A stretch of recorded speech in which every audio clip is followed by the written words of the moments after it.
మొట్టమొదటిసారిగా మన నగరానికి విచ్చేసిన పొలిటికల్ స్టార్ పవన్ కళ్యాణ్ గారికి,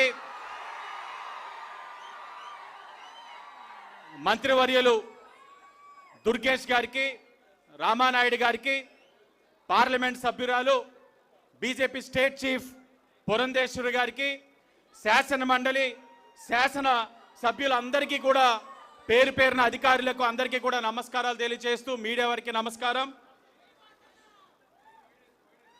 గతంలోనే మొన్నే చూసాం ఏడాది సుపరిపాలన.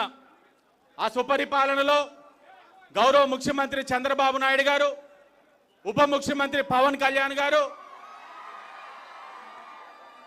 రాష్ట్ర బీజేపీ చీఫ్ పురంధేశ్వరి గారు, ఐటీ మరియు విద్యాశాఖ మంత్రి లోకేష్ గారు చెప్పారు, కూటమి యొక్క ఆలోచన విధానం, ఈ కూటమి రాష్ట్రానికి ఏంటి అవసరం, ఈ కూటమి ఏ విధంగా వెళ్ళబోతా ఉందన్నది చాలా స్పష్టంగా చెప్పారు.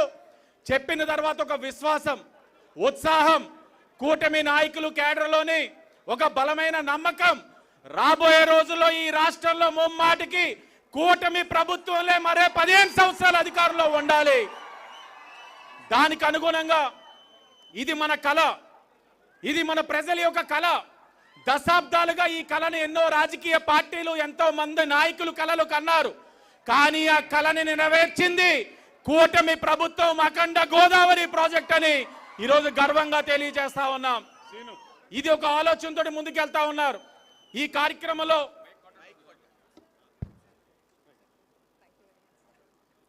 గౌరవ దుర్గేష్ గారు కానీ, ఎంపీ గారు కానీ ఎనలేని కృషి చేశారు. ఇది రాజమండ్రి ప్రజల యొక్క కళ.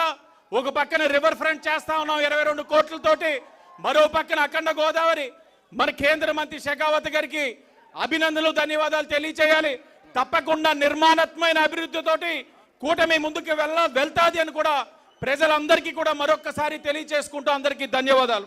ఇప్పుడు పార్లమెంట్ సభ్యులు శ్రీమతి పురంధేశ్వరి గారిని మాట్లాడవలసిందిగా కోరుతున్నా.